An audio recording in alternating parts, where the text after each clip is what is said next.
Now what, please?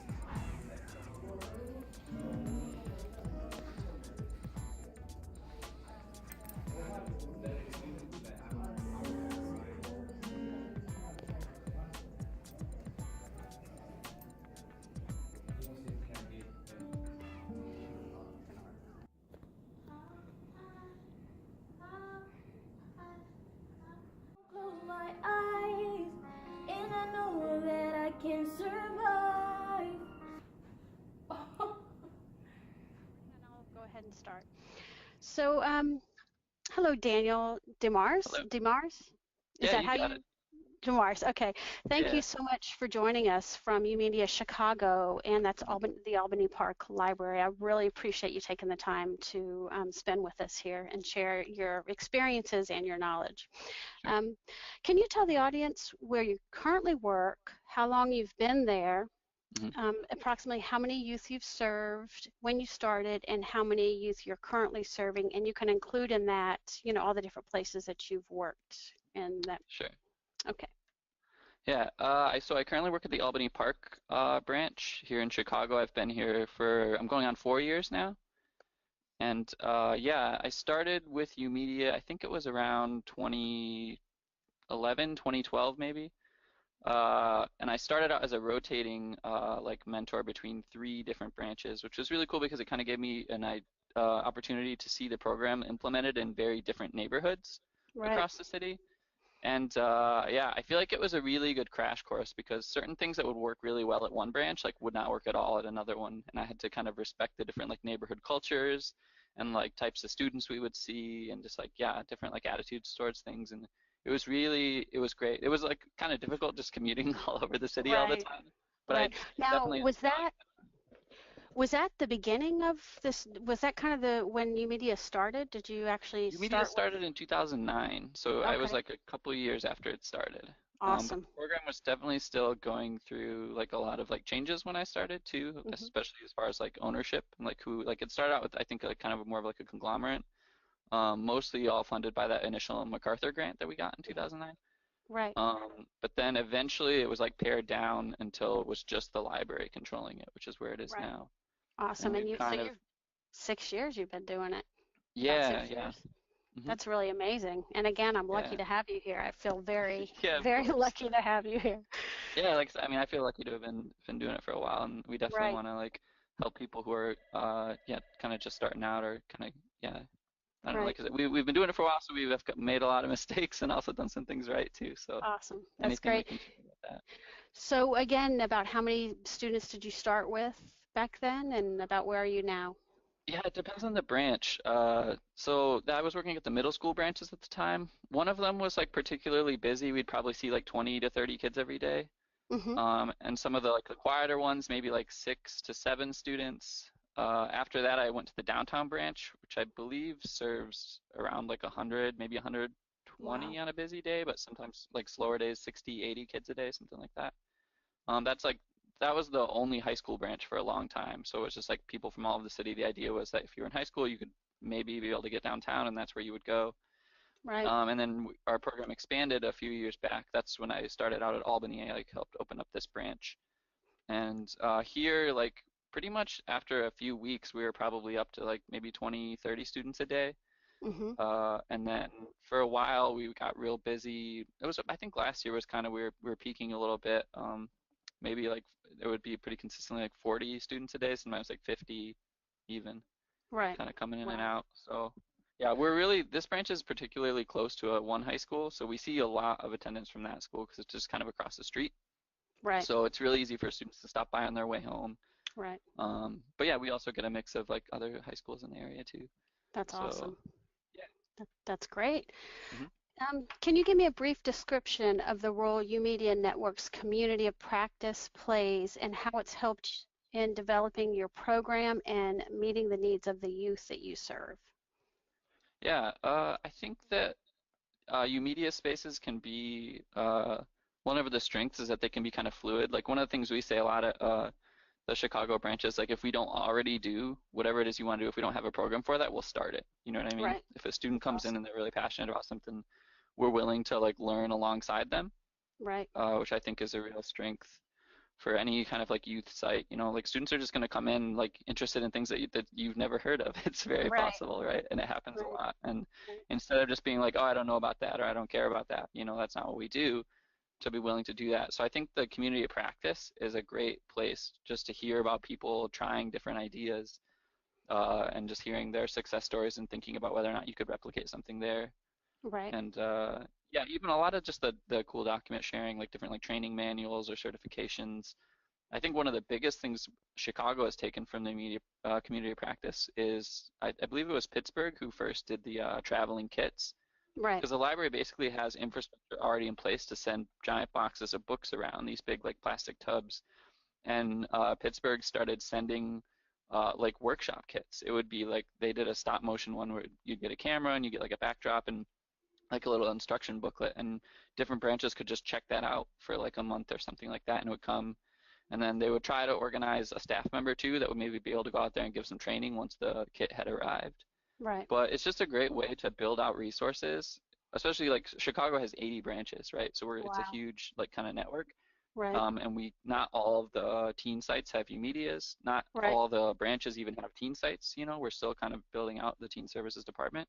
Right. So to be able to send like cool like tech to other branches that don't have it is like pretty awesome.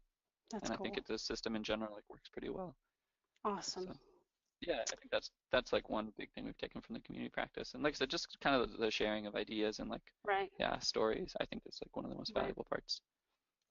If you could give one suggestion regarding working with youth and technology, what would it be? Hmm. I remember when I read that bullet point, I was going to talk about learning alongside them, but I already did that. So I'll think of Yeah, something well, and I else. think it's really pretty important to maybe reiterate that fact, because I think that's maybe one of the things that really keeps people from moving forward is the fear that they don't have the skill in a lot of different of these areas. But Yeah, when and you I allow just yourself to be vulnerable enough to really explore, even when you don't know the specific skills, it's right, like I mean, we're about to launch a little like Photoshop training tutorial, and I'm like by no means an expert. You know what I mean? This is all just right, kind of stuff I've gotten through self-learning. So right, right, even doing this, I don't feel like capable, but I'm gonna do it because I think it will help some people who are, you know, right, aren't where I am with it still. So yeah, right. I think one thing I would say about working with youth though, that like one of the hallmarks for the YOUmedia sites is that interest-driven learning, right? I Right. think Yes. that kind of has to be the foundation of everything. Yes. When you have that buy-in from the students of where they're just genuinely interested in the subject or whatever they're trying to make, like it's just so much stronger than anything else you can kind of like, I don't know, hope to like cultivate, you know what I mean, in Right. them. We'll Like actually that have that people will show keep them up. like going. Yeah, exactly. Like if Showing they up versus not. it sounds simple, right? It sounds kind of silly to be like if they're interested, they'll come, but that's Right. pretty much yeah, the way to do it, to make sure Right. that you're tapped into things they care about, because you can frame like interests however you want, you know what I mean, like just this behind us, these kids did, I'll move my webcam for a minute, these kids like this show Wilbur, right? I think it was like a Netflix show or FX or something like that, and Uh-huh. they wanted to do this like funny photo shoot. Now do Right. they want to become professional photographers? Like I don't know, like they might not, right? But they wanted to Right. like dress up in this costume and do this thing, Right. so that like and that turns into a workshop, right? I get to talk to Right. them all about the things I'm about to talk to you about when I go through this photo and like how to change it and make it better. You know, Right. like you can teach kids all kinds of stuff, and like they're at that age where they want to absorb a lot of things anyways. They want to try stuff out, you know, that whole like mess around aspect of it. Right. So as long as you can root something in something they're interested in, right? Like they'll yeah, they can. Grab something from it Mhm. and possibly show up again. Is that something that you see? Do you have a lot of consistent kids showing up? Yeah, we have a lot of regulars. I'd say our attendance is probably like 70%, 80% regulars, and then Wow. like the rest like kind of like new people rotating in and out and stuff. Right. Very So yeah. good. All Mhm. right. Well, thank you for taking the time to share your knowledge. And you'll be showing us some Photoshop. Yeah, so this is Photoshop. This is like the basic, like when you open it up, Okay. whether or not you have like the recent stuff there. Um, yep, this top bar, there's like file and edit might feel kind of similar to some other programs you used before, but file is mostly just going to be all the things that you would want to do as far Okay. as like opening, starting new, whatever. So yeah, that's one way you can do is just file and open an existing image. Mm-hmm. So, and then the image will kind of pop up here. In general, Photoshop, the workspace is this middle center area here. And you've got all your kind of tools on the outer parts here. with this being like menus and these being like actual like editing tools over here on the side. So Right. you got File Open is a way to open an existing picture that you want to edit. If you do New, it's going to give you like a blank document basically. I'll kind of show you that real quick. Okay.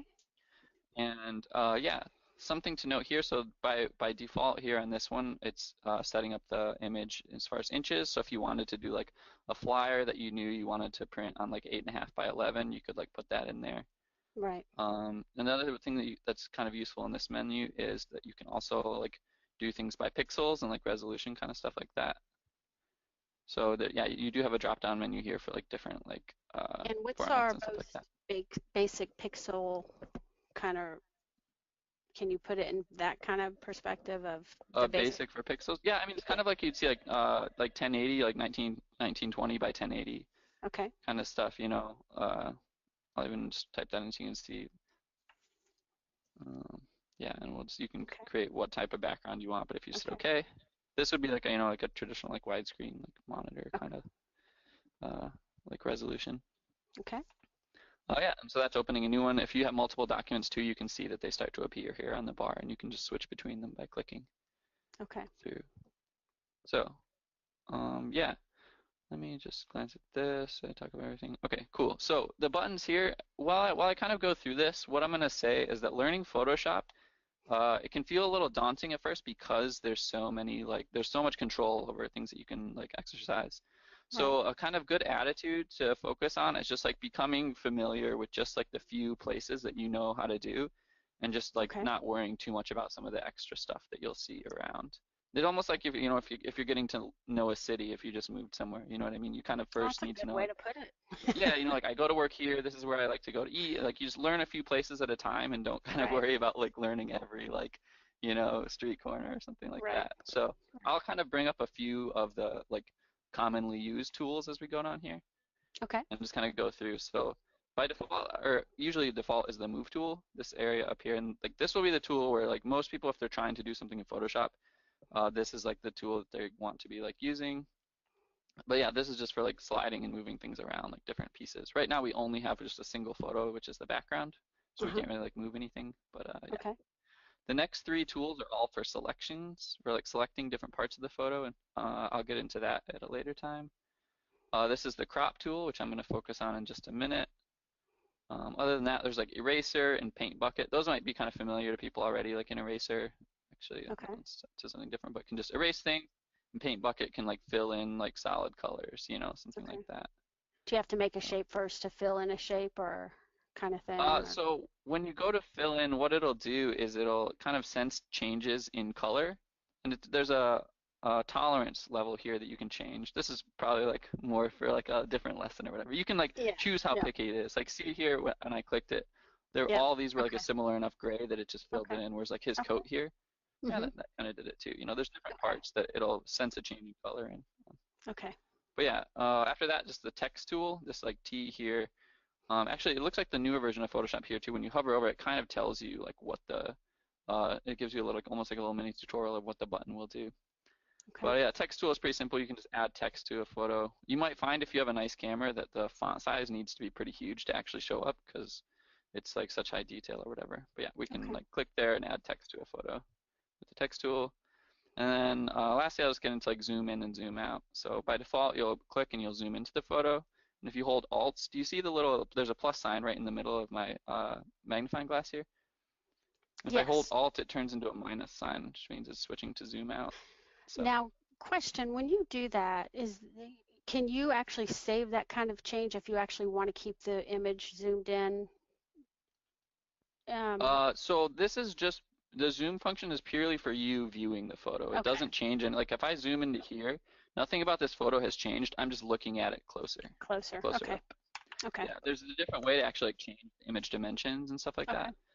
Okay. And what you're looking at. But yeah, this is just purely for you looking at it as like a person, pretty much. Okay. So let me just edit that. Cool. So I'm going to start out by just going through the crop tool here and kind of talking about the function of this. So crop basically allows you to select the area of the photo, and it cuts off everything outside of the area, this like box that you'll draw. So let's say we wanted just this student in the photo. This is like the only thing we wanted. We could just click and drag a box around them. You see the little like kind of dotted highlight, Yes. it'll give us this like menu, and you can see what everything is going to be cut out, and then you press enter, and then that's the new photo, right? Would just be this. So you can hit Command Z is undo. That's like, this will, you know, it's just, you could also just go like edit, like step backwards or whatever, or like. Okay. But Command Z will like save your life. Just kind of keep that in mind. Okay. That whenever you're working, Is that and Mac? tell students, it's like one of the first things I tell students. I'm like, if you ever screw up, just Control Z or Command Z if Okay. you're on a Mac. Very good. Okay. Very.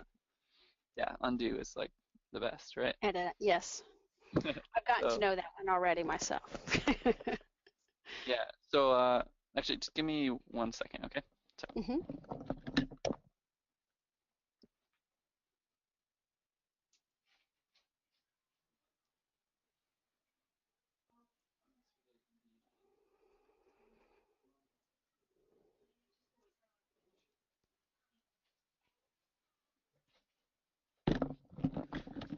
All right, I'm back. Sorry about that.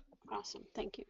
Okay, so one of the things I really like about the crop tool, if you just click on the photo without clicking and dragging a box, you see these lines come up.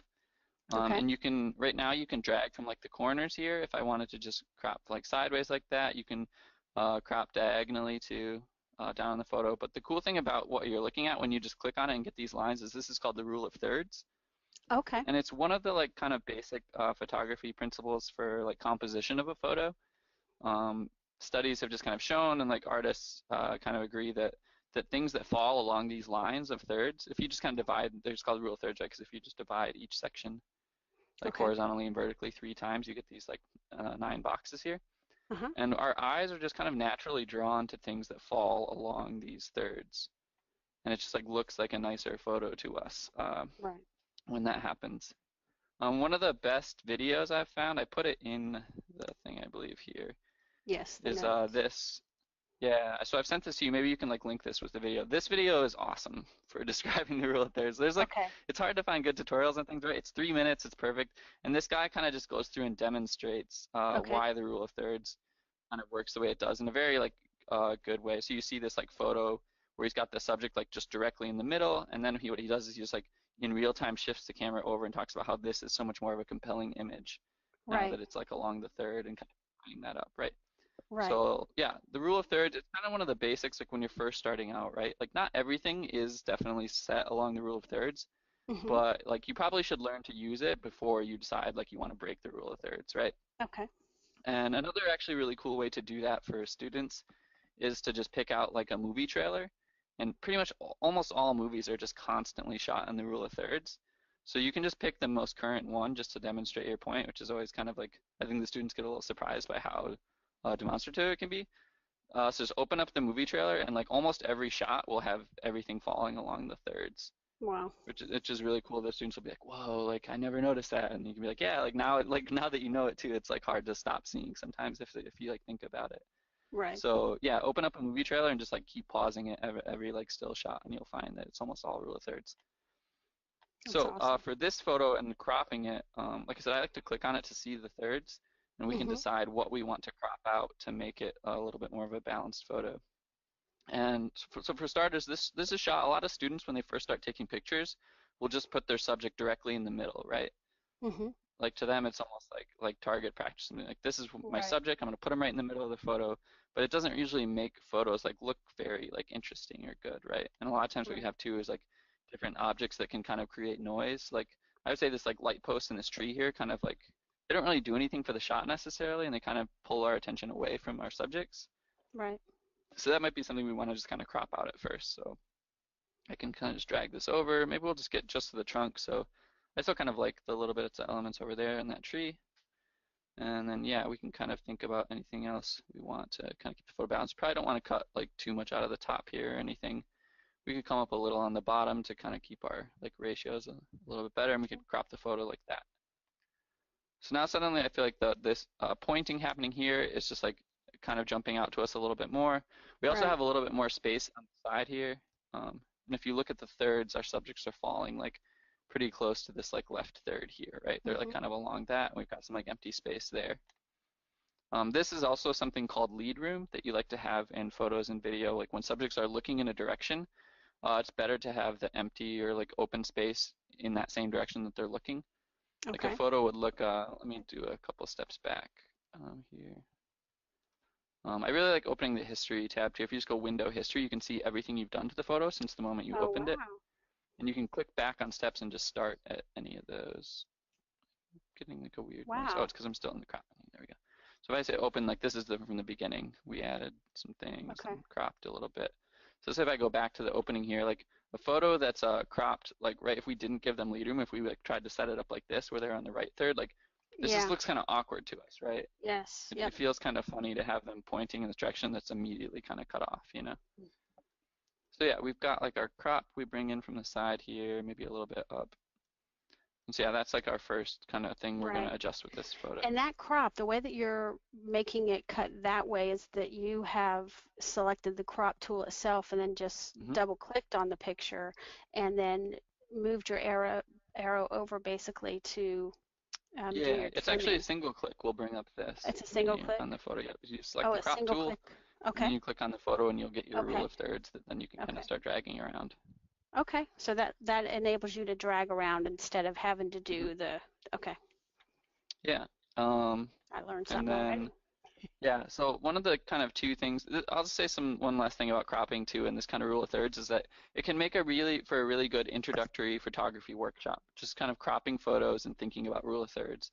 It will hopefully, like the idea is to kind of change the way students see the world a little bit, and that, like I said, normally they just want to put the subject right in the middle of a photograph, but it starts to get them in the mindset more of a photographer, right? Like lining up these things along the rule of thirds, like thinking about the composition of what's in your shot. Like your first workshop can just be like composition and rule of thirds.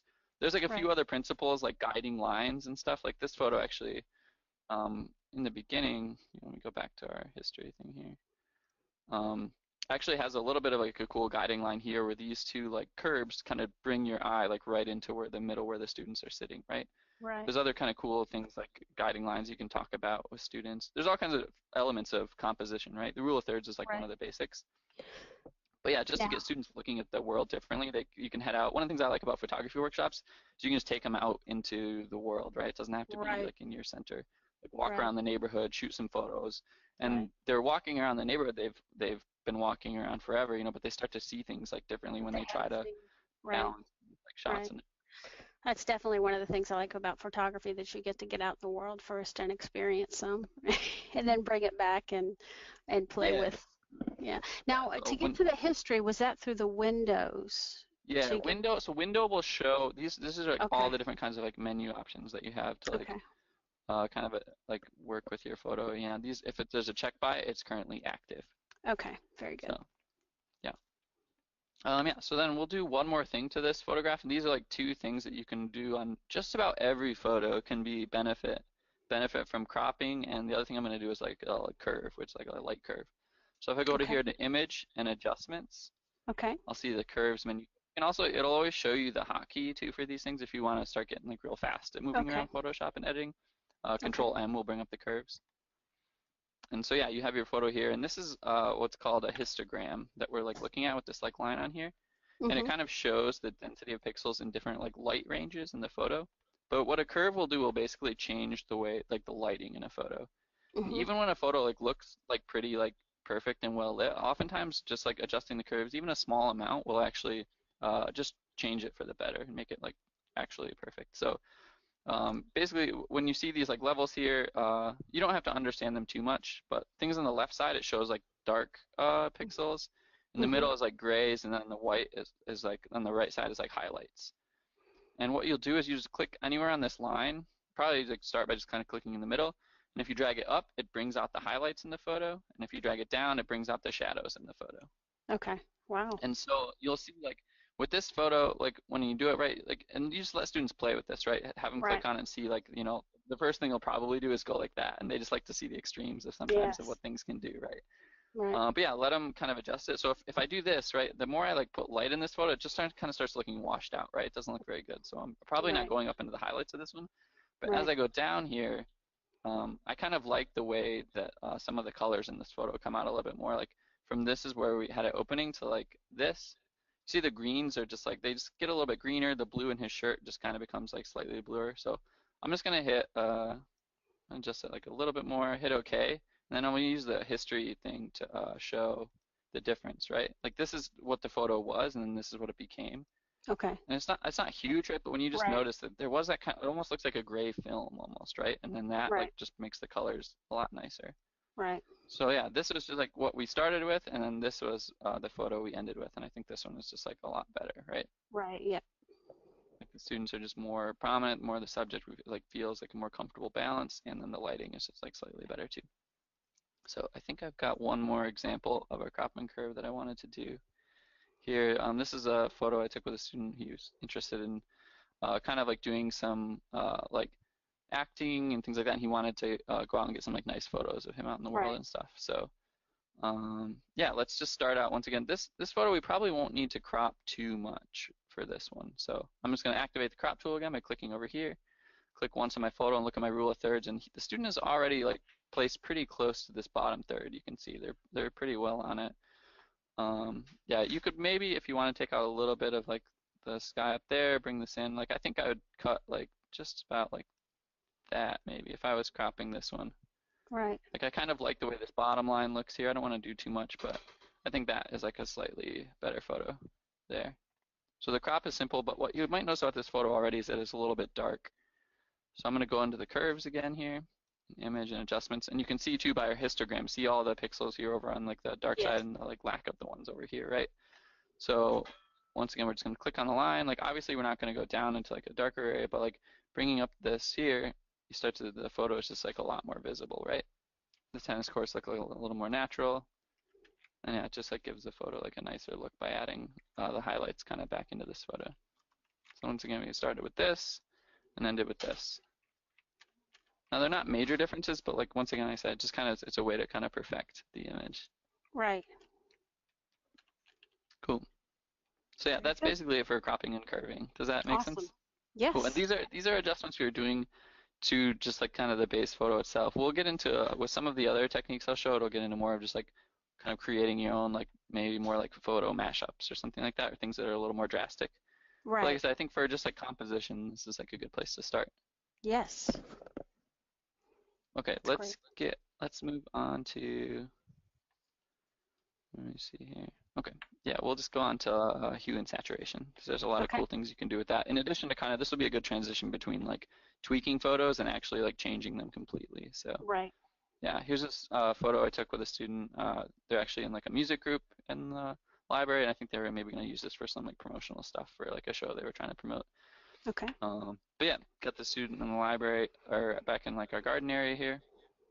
And as far as like a crop, if we just look at this one, this photo is actually like pretty well composed, right? We've got the lead room over here. Once again, they're looking to the right, so we've got more space over there. They're following along the third here.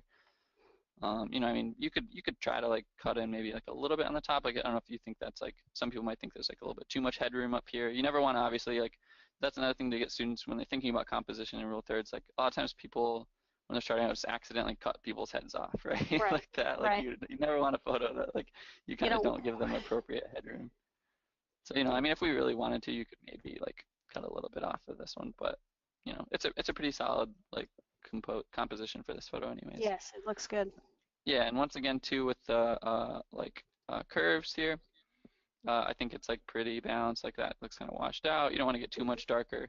Because with the thing like the kind of cool thing to talk about with like this light curve and like things is that shadows are basically what make photos like dynamic and interesting. Like so you always want like a certain amount of like shadow like happening or just kind of it's what gives like photos texture. That's why like studio lighting, when they light people in like studio, it's designed to give people's face contours with the light so that they don't just look like a totally like flat image, you know? Right. Yeah, so what we're going to adjust with this one is the hue and saturation. So if you go up here, back once again to image and adjustments, and this time we're going to go here to this menu, hue and saturation. Okay. And this has to do with the color in the photo. So saturation is like a pretty fun slider to work with. This will make, if you drag it to the right, it will make colors more vibrant, and to the left it dulls and like takes color out of the photo. So once again, students will probably just immediately like drag it to the extremes, but that's kind of cool with saturation. If you take all the color out, right, you just get a black and white photo. Right. Which is cool. So you can turn any photo kind of black and white at a base by doing that. And then if you go up, like, I think part of the reason this is a cool photo is because of the student's red glasses and the red, like, kind of vibrant shirt, right, standing out on the kind of like browns and greens here. So if we wanted to make that even a little bit more prominent, we could drag this and saturate it a little bit more, right? Say we go up to like 20. So the difference is like this, where we started, to that, you know. And you want to be careful when you're adding saturation to a photo, so we can just kind of look at the difference here. If you see, you click back and forth between these, you know. But yeah, you want to be careful when you're doing the saturation, because it will eventually start to change things like the way people's like skin tones appear and stuff. If you crank it really high up, like let's say we go all the way to here, right, the student kind of starts looking red themselves. Red. Yeah. And then like eventually, right, this is like max, it all just gets like crazy and like, yeah, looks kind of terrible, right? So our saturation, I like it. I like that artistic flair. yeah, well, there's a kind of way to do that without it looking like getting all the like pixels.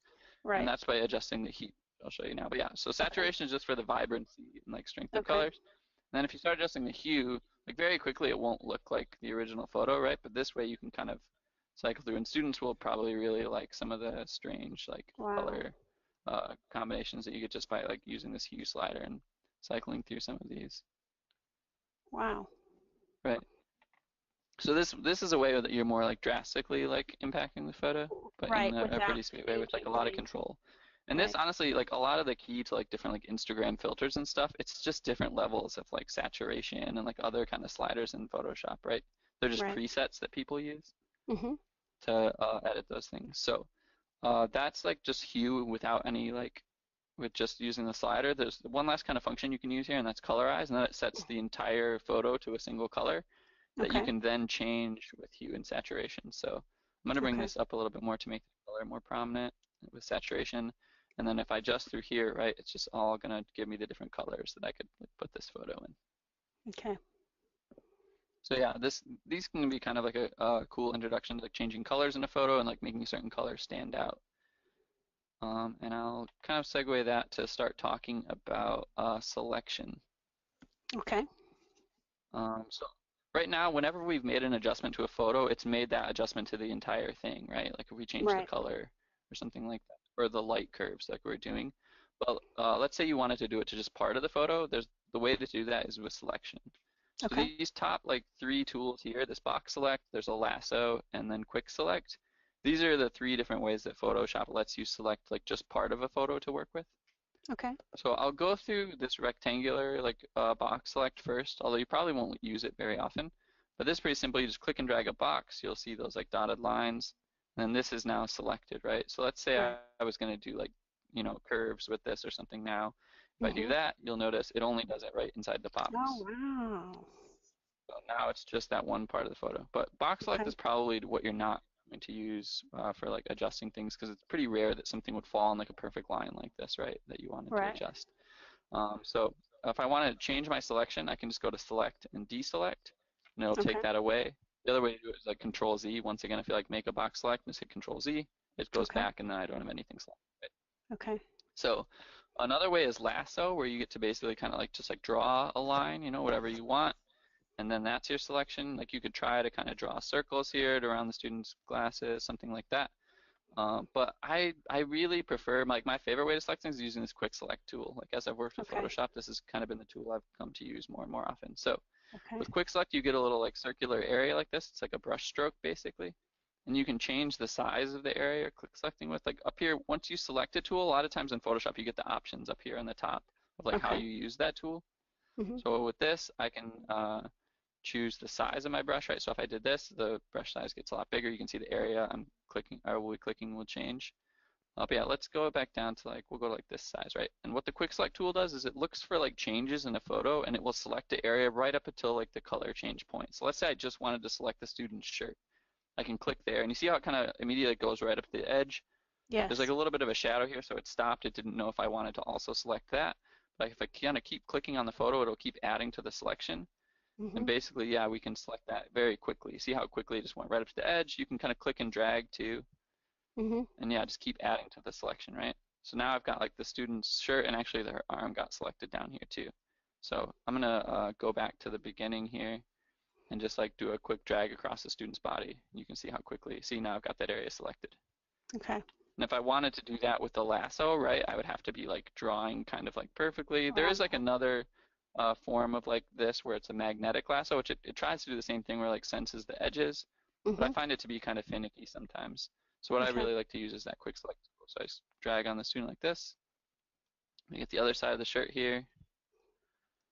And then, yeah, like I said, you can see the dotted line goes up to the wristband here. So what I'm going to do, just like with the zoom out, if I hold down Alt, see how the plus sign in the middle of quick select turns into a minus? Yep. So now I can take away selection. So the way to use quick selection oftentimes is you like quick drag over the area you want and then go back out and take any parts out or like add the parts, you know? Okay. Yeah, so now I've got just the student's shirt selected. So now let's go here into image adjustments and go back to our hue and saturation menu. And this is something that will once again probably like grab students' attention like pretty strong, because now I can just change the hue of just the shirt, right? Right. And so that to them, like all of a sudden, like because a lot of the other colors will like stay pretty like natural, and like just like seeing their color change a shirt right in front of them, it's like kind of a cool like surprising thing, right? So yeah, and you can also do the same thing when you colorize the shirt, which will make the color like look a little bit like stronger, of a certain like color. So let's do something with this shirt photo where we get like kind of a let's get like a purple theme going here. All right, so I'm going to change the shirt to like a light purple. You'll notice here actually you can see a little bit on the shoulder that we like missed a little bit. You know, you could go back in and adjust that. I'm just going to kind of keep moving forward for now. Because also once you deselect, it's kind of like, unless you were really looking for it, you probably wouldn't notice it. Right. Oh yeah, and I'm going to select the student's glasses with click select. You can see it happens like pretty quickly because like they're the only like red thing around. That one was just like a single click, right? Right. So I've got just the glasses selected now. I'm going to do the same thing, go into adjustments, hue and saturation. And let's do some colorizing here with the glasses to be kind of like a purple shade too. I'm going to deselect, right? So now this is the photo, which aside from a little bit of like a red halo, you can see a little bit on some of our selection here, you really wouldn't know that the student wasn't wearing a purple shirt and glasses, you know? Right, you wouldn't.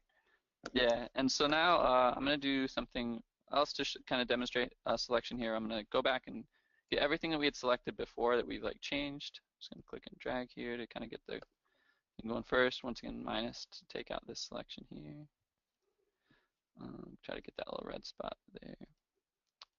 So one kind of useful thing you can do in selection is inverse or reversing. So right now we just have the glasses and the shirt selected, right? Right. But if we go up here into the select menu, and this is anything you'd kind of want to change about your selection is usually in the select menu. If you go here to select and go to inverse, now you can kind of see the dotted line on the outside here. Now we've got everything but the shirt and the glasses selected, right? Right. So we can do something like this if we go back into our hue and saturation menu and go to take the color out of the photo. We get kind of this cool effect where it's black and white, and just we can kind of just color select specific things. And you can even change, like we changed the color of those things that we left in, right? Right. So use something like that, or let's say we wanted, I'm going to go back to just in here in the history to where I just had it selected inverse. Let's say we wanted the rest of that to also be kind of a different color. You could select something kind of like a little bit of like a blue or teal here. And one thing you could like kind of adjust how strong you want these colors to appear. But yeah, you could do something like that, right? And this photo is suddenly like much different from when we started. Much cooler. Yeah. I mean, I think the base photo is actually really good for this one too. It's a good like picture. Cool, natural looking, but let's say the student wanted to like make like a flyer for a concert or something, like, you know, this might be a little bit more of like something they want, and they can just like add some text to it, you know. Yes. Yep. Like show times, something like that. So. Very good. That's awesome. Yeah. So selection allows you to be real specific with what you're changing, and it also allows you to kind of like drag things around to if you have multiple layers. So. Right. Yeah, I do. There was one more thing I was thinking about getting into in this lesson. I don't know. Does this sound like, is this too much, or are we able to kind of follow what we've learned so far? Yeah, I think this is great so far. I think going into layers might need to be good next time. Yeah, sure. You think? I didn't know this is a lot to adjust, right? We got the cropping, with the light, and then colors. So we're kind of like changing the shape of the photo a little bit, doing colors, and then the same like selection kind of stuff you can do with the light curves as well, you know, like I showed you. So. Okay, cool. That's awesome. Yeah. Thank you so much, Daniel, for taking the time. And I would definitely love to do layers maybe next week if you think that might work for you. Might have a Yeah, little I time should be to able to do do that. that if we don't do like Monday, like same time. Yes, that'd be great. That'd be Yeah, awesome. layers is where you really get into, I think, some of the things that make Photoshop and the like Creative Suite in general like pretty awesome. Like I think Right. layers is kind of one of the things that initially put them at And like the forefront a lot of the editing. It just makes everything like pretty easy. So yeah, and I think a good understanding of them is really important. I know that I've kind of got lost around them for the past quite a while. I won't want to admit too much yeah, how much trouble I've had with them, but I no, think a for sure. really It good, can be like a huge kind of like hurdle or kind of like a stumbling yeah, block for and I people until think you start like thinking in terms of layers. But yes, and yeah. also being able to use it pretty consistently. I think Hmm. that does make a difference. So Yeah, for that'd sure. be great if we can um, meet next week and go over that. Yeah. Um, So Daniel from YOUmedia Chicago, thank you for taking the time today to spend with us. Yeah, And absolutely. And I know that I can survive. I want to fight to save my life. And I want it and I want life so bad. I'm doing everything I can. Then another one bites the dust. It's hard to lose a chosen one. You did not break me. I'm still fighting for peace. Well, I've got thick skin and an elastic heart, but sure it ain't my beat too sharp. I'm like a rubber band until you pull too hard. Yeah, I'm snapping, I move fast, but you